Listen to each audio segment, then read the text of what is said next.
Assalamu alaikum. Welcome back to our channel, Pakistan Zindabad, the next world superpower. It's great to be back. Today, we're doing what we do best. A really deep dive into a topic that is, I think, fundamental to understanding the state of a nation. Absolutely. It's about identity, communication, and ultimately, destiny. And our source material for this is episode 38, which is an analysis of extensive excerpts from the book Quaid-e-Azam of Pakistan, written by Mr. Zaheer Ahmad Meer. A really comprehensive and, I have to say, quite powerful piece of work. So for everyone listening, our mission today is to understand how a national narrative gets built and, maybe more importantly, how it gets lost. We're going to be looking at the media's role in Pakistan's journey. And we're using the constitutional and, the intellectual framework that the author, Mr. Meer, lays out in the book. It's all about the gap between the founder's vision and, and today's reality. Okay, so let's get right to the heart of it. The book is built around one central, very powerful idea. What's the thesis that drives this whole discussion? It's a thesis that, honestly, it stops you in your tracks. Mr. Meer puts it very directly. He says, and I'm quoting here, "A nation that loses control of its narrative loses control of its future." Wow. Okay, so this isn't just about media studies or journalism. No, not at all. This is existential. He's framing the national story, our shared memory, our identity, as the actual battleground for the nation's future. Precisely. It reframes everything. Suddenly, a fractured narrative isn't just a political problem, it's a foundational crisis. If you can't agree on the story of who you are, how can you possibly agree on where you're going? It shifts the focus away from, say, purely economic problems or external threats. And points to an internal and intellectual crisis. If the citizens of a country are living in fundamentally different realities, fed by different narratives, then the state itself, the institutions, they can't function. Okay, so before we get into what went wrong, we have to establish the blueprint. We need to go back to the beginning. What did Quaid-e-Azam, Muhammad Ali Jinnah, what did he understand about the power of media? What was the original vision? This is really the core of the book's first section. It makes it incredibly clear that Jinnah wasn't just a politician or a brilliant lawyer.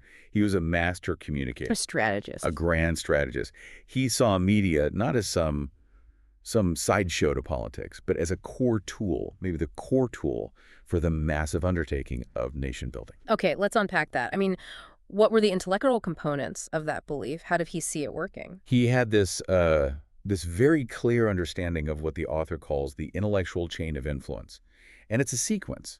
For Jinnah, it was simple. Words shape minds. Right. Narrative shape nations, and information shapes identity.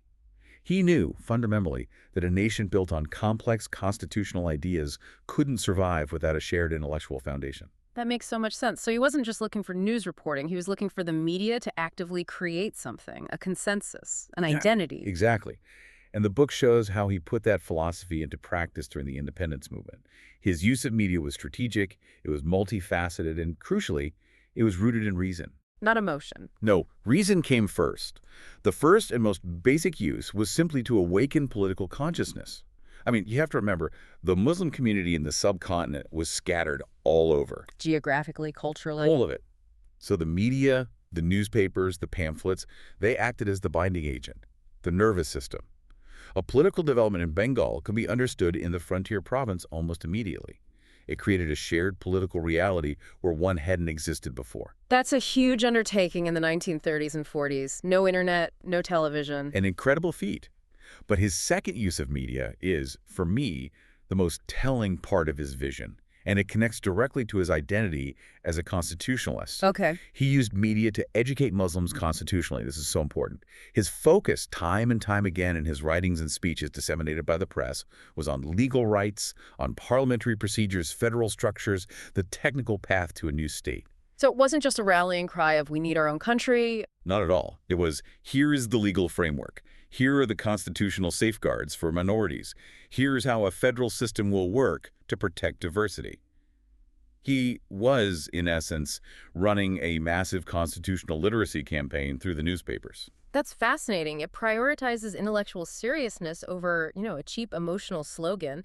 He was arming people with facts and legal argument. Precisely. Okay. Which leads directly to the third major use, to counter propaganda with reason. The independence movement faced incredible opposition, huge amounts of propaganda. Of course. But Jinnah's strategy, as the book details, was never to stoop to that level.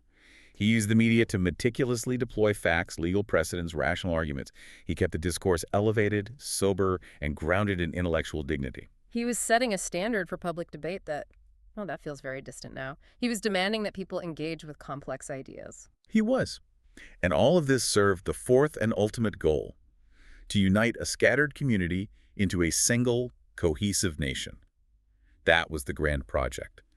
The media was the loom on which this new national fabric was woven with shared values, shared goals, and a shared story. There's a quote in the book that I think sums all this up. He said, "Truth, spoken with clarity and courage, is the strongest political force." That's the one.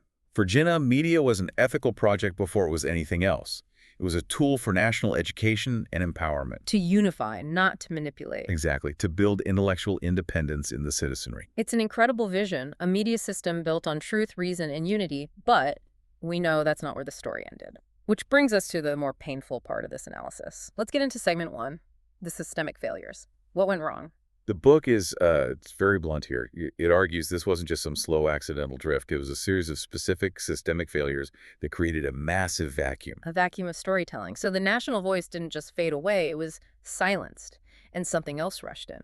That's the central diagnosis, and it's a chilling one. The author states, when a nation stops telling its own story, others will tell it for them. That vacuum was immediately filled by other voices, competing, self-serving, and often destructive voices, both from inside and outside the country. So let's break down the mechanics of that decline. The book lists a few key pillars. Where does it start? It starts with the pressure point that defines almost all modern media, money. The first pillar of decline is the commercialization of media. Ratings over responsibility. That's it in a nutshell. It was a fundamental shift from media as a public service, as a piece of national infrastructure, to media as just another profit-making business. The second that ratings became the primary metric for success, the entire ethical structure began to corrode. But hold on, I mean, don't media companies need to be profitable to be independent? If they rely on the government, they aren't free. Where does the book draw that line? That's a crucial question. The book argues that, of course, viability is essential. But it's when the relentless drive for maximum profit overrides the ethical duty to the national interest. That's when it becomes a destructive force. And how did that happen specifically? The mechanism is simple. Sensationalism replaced substance. Why? Because explaining a constitutional issue is complicated. It's slow, it requires expert journalists, it's expensive. Whereas a scandal, A scandal, a shouting match, a conflict-driven story that's cheap, it's fast, and it gets instant ratings.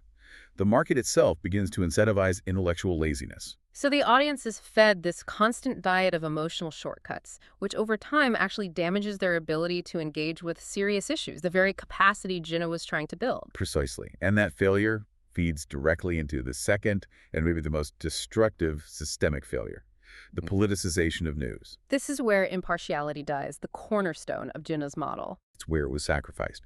Media houses stopped being objective observers committed to facts, and instead they began aligning themselves with specific political factions or powerful families or certain economic lobbies. So they stopped being a mirror and started being a weapon. A very powerful weapon.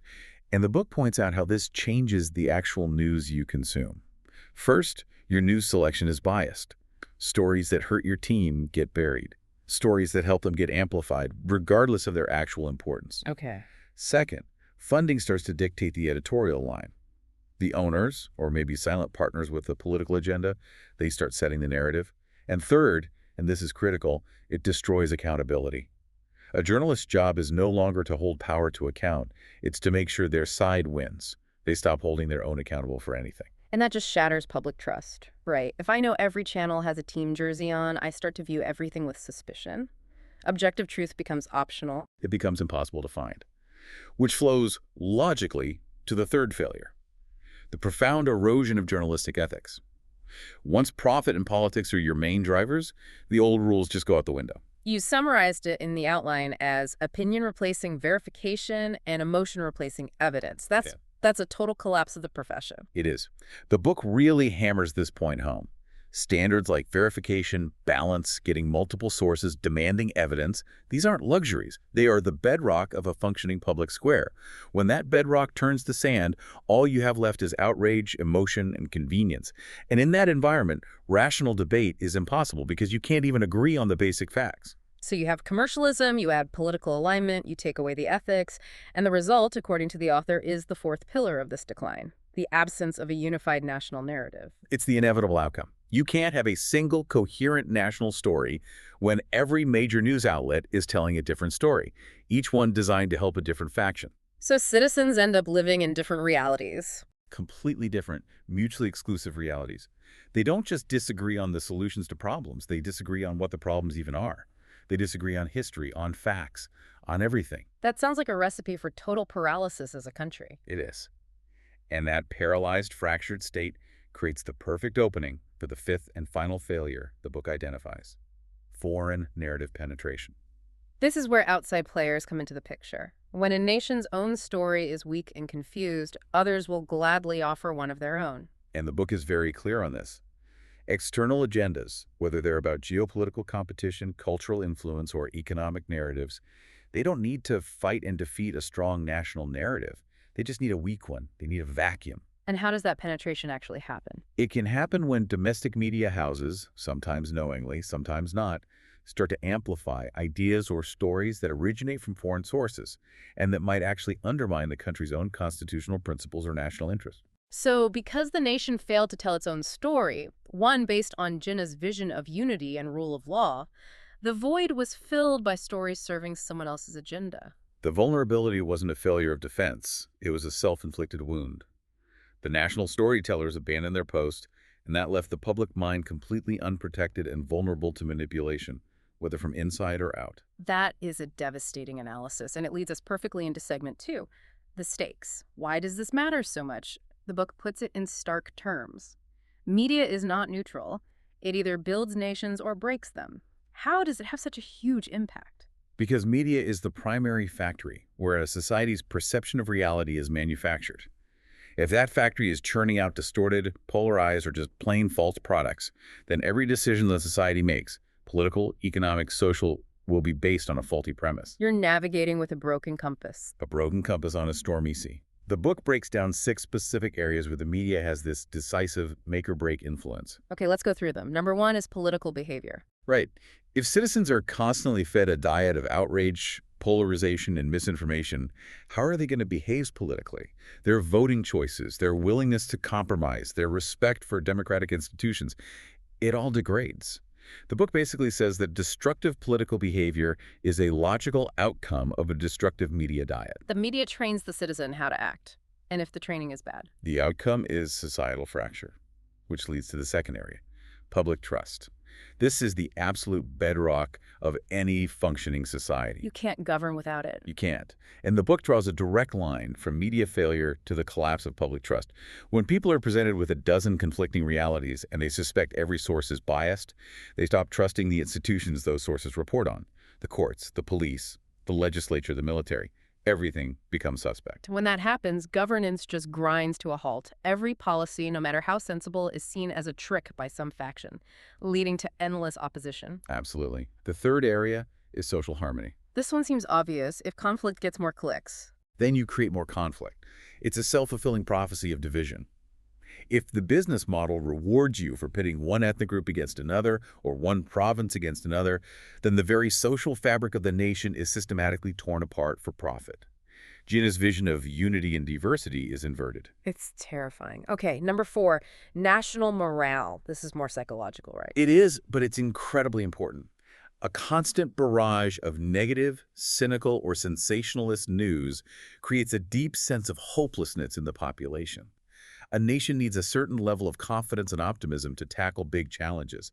If the media convinces everyone that the country is broken beyond repair, it becomes a self-fulfilling prophecy. It kills ambition. It becomes an engine of pessimism. Number 5 is the youth mindset. This feels very long-term. It's a generational crisis in the making. If young people, the future leaders, are consuming content that glorifies division, anti-intellectualism, or foreign cultural values that are detached from their own constitutional identity, how can they possibly be prepared to become custodians of the state? They won't even understand the ideals they're supposed to be protecting. The media's role as an educator is abandoned, and they become passive consumers of manipulative content. And finally, number 6, the global image. How the rest of the world sees you. Exactly. When you don't tell your own clear, unified story to the world, your image gets defined by your loudest, most extreme internal voices, or worse, by external rivals. A strong national narrative projects confidence and stability. It attracts investment. A fractured one just projects chaos. So if you put all six of those together, the conclusion is pretty stark. A confused narrative produces a confused nation. This isn't just about bad journalism, it's a direct threat to the state's ability to function. It's total paralysis. The system gets stuck fighting over basic facts instead of solving problems. And that forces us to ask, okay, if the system is this broken, how do we even begin to fix it? The book argues you have to go back to the original instruction manual. Which brings us to segment 3, the Quaid-e-Azam media model, the 5 pillars. If we want to rebuild, we have to use the original blueprint as our guide. What was the core idea behind his model? The core philosophy is a direct challenge to modern thinking. The book summarizes it as responsibility over freedom. Now, Jinnah was a huge champion of liberty and a free press. Of course. But he understood that for a new, diverse nation, freedom without a deep-seated constitutional responsibility, well, it becomes a license for self-destruction. So freedom isn't the right to say anything, it's the responsibility to uphold the constitutional order. So what are the 5 pillars of this model? Pillar 1 is a direct response to the first failure we discussed, truth before profit. Simple to say, incredibly hard to do. Incredibly. It establishes that a media organization's first duty is not to its shareholders, but to the truth and the public good. It's a fiduciary responsibility to the state itself. But in the digital age, where clicks equal revenue, how can you enforce that? If telling a complex truth gets you fewer views than a sensational lie, the economic pressure is immense. It is. The book argues it has to come from a strong professional culture and a commitment from the owners themselves. A long-term view that credibility intellectual capital is your most valuable asset, far more than short-term ad revenue. Once your credibility is gone, you have nothing, no matter how much money you made. Okay. What's the second pillar? Pillar 2, responsibility before popularity. This is the antidote to sensationalism. A responsible story about, say, water resource management might not be as popular as a political scandal, but it's infinitely more important for the nation's future. So the media's job is to elevate the public conversation, not just pander to the most basic appetites, to lead, not just follow. Exactly. The media has to see itself as an educator, which leads to Pillar 3, which tackles politicization head-on. National interest before factional loyalty. This has to be the hardest one in a polarized world. It is. It demands that when the core interests of the state, the Constitution, the rule of law, national unity are on the line, all partisan loyalties must be set aside. The journalist and the media owner must serve Pakistan, the institution, not a political party or a specific leader. That requires an almost superhuman level of discipline. It does. The book argues this commitment needs to be formally encoded in ethics and standards, making the national interest a sacred duty. In Pillar 4, Education before entertainment. This goes straight back to Jinnah's vision. Entertainment is fine, but it can't be the primary mission. The media has a duty to prioritize content that builds the nation. Constitutional awareness, scientific literacy, serious historical debate. you just have to look at the ratio of airtime given to serious debate versus political shouting matches to see how far we've drifted from that. It's a complete inversion. And finally, Pillar 5, which is about the process itself, ethics before emotion. So how you do it matters more than the immediate result. Yes. The process of journalism verification, balance, objectivity, sourcing, that process has to be sacred. You must follow the evidence rigorously, even if you don't like where it leads.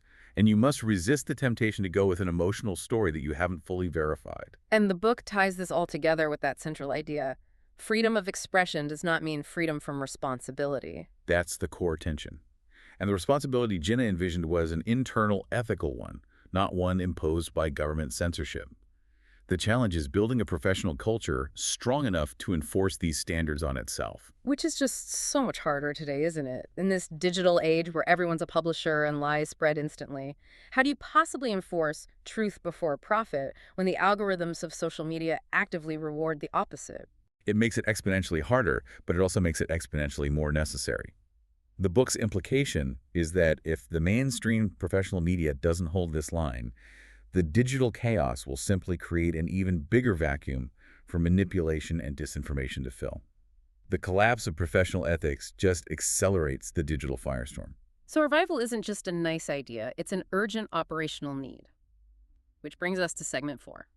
Rebuilding Pakistan's National Narrative, the 5-step roadmap.